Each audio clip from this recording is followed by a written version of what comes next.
世界上关于神秘生物的目击事件有很多，也由此衍生出了不少都市传说。虽然绝大多数都是被夸大或者无中生有的，但每个都市传说背后往往有着一个毁三观的真实故事原型，而这或许就是都市传说最让人着迷的地方吧。今天我们就继续神秘生物这个话题，给大家讲一个英国著名的都市传说——猫头鹰人。历史上关于猫头鹰人最早的目击记录是在1976年4月17日，那是一个艳阳高照的日子，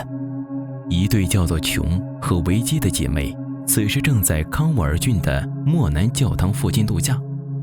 由于太阳实在太大了，俩姐妹决定去教堂周围的树林里面玩耍。可就在她们走进树林时，一个体型很大而且身体长满羽毛的鸟人突然出现在她们面前。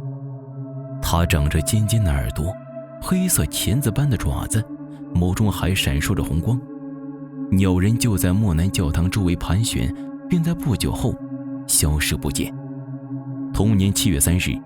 在相同的地方，同样的怪事再次上演。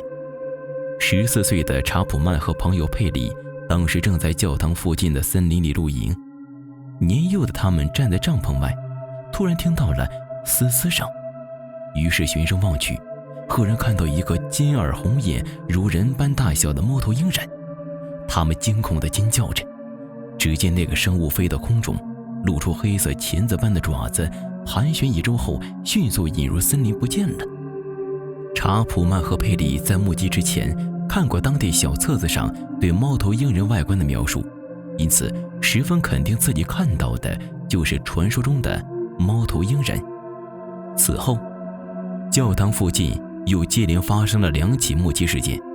大部分目击者的描述如出一辙，都是一种看起来跟普通人类男子差不多，只是半身覆盖着羽毛，耳朵尖尖的，手上长着利爪，看起来很凶恶的生物。一时之间，不少人都不敢在康沃尔郡附近逗留太久，就怕碰到这可怕的猫头鹰人。或许是大家主动避让的缘故，在接下来的几年里，关于这神秘怪物的目击传说竟然直线下降，近乎没有。直到1989年，新年钟声敲响，沉默已久的猫头鹰人才又重现人间。这次的目击者是一个名叫加文男子，该男子与他的女友声称，他们看到了一个大约5英尺高，脚部有较高脚踝和2个黑色大脚趾的生物。随后，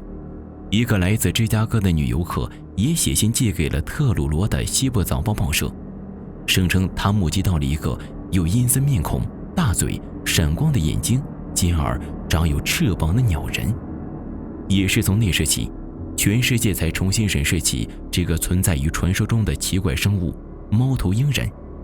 根据这些证词，猫头鹰人应该是一种5英尺高的生物，翼展大约10英尺，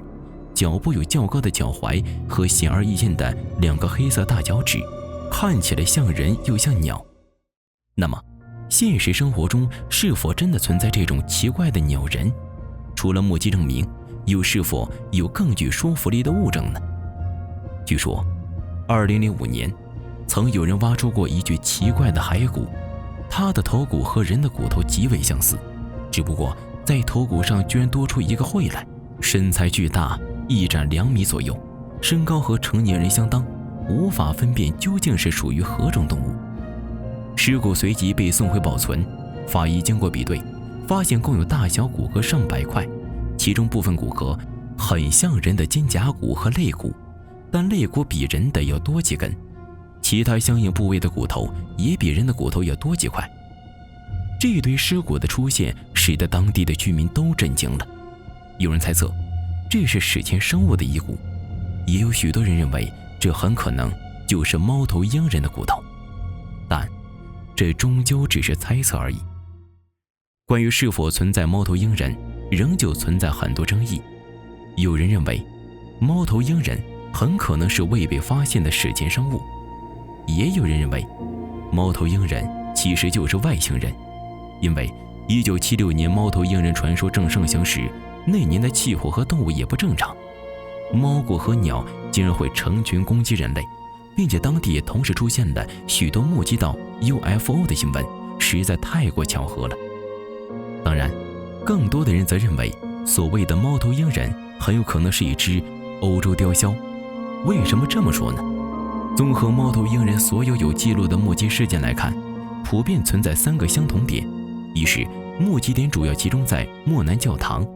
；2是目击者几乎全为女性；3是目击者年龄普遍较小，多集中于8至20岁。我们知道，在现实生活中，年龄偏小他们比较胆小，一旦遇到奇怪东西，通常表现得害怕、紧张，甚至不会多看一眼，这就免不了有被夸大的可能了。加之雕鸮的形象和起飞动作都与猫头鹰人十分相似，很难让人不产生联想。此外，更为有趣的是，在1985年的超自然现象杂志《外星动物》中，美国超自然现象研究员珍妮特和克林博尔德指出，莫南教堂建立在一个史前土建工程的中部，他们暗示教堂可能建立在一条连接多个古代遗址的直线上。猫头鹰人的出现可能是地球能量在这个空间中的体现。然而在1989年的世界的现代谜团中，他们收回了这种说法，并称他们相信目击的生物可能是逃脱鸟笼的鸟，而不是超自然现象。这也暗示整件事是由被称为超现实主义画家和作家、演员、巫师和调皮的欺骗者希尔斯制造的一个骗局。加上猫头鹰人最早的推广者希尔斯本身是一个钟爱恶作剧的怪人，由他口中虚构出猫头鹰人的传说似乎也并不奇怪。对此你是怎么看的呢？除了猫头鹰人外，老烟斗还讲过天鹅人、美人鱼、吸血鬼、狼人、水怪等神秘生物的都市传说。感兴趣的话可以关注我一下，进入我的主页翻看往期内容。本期到这里就结束了，咱们下周不见不散。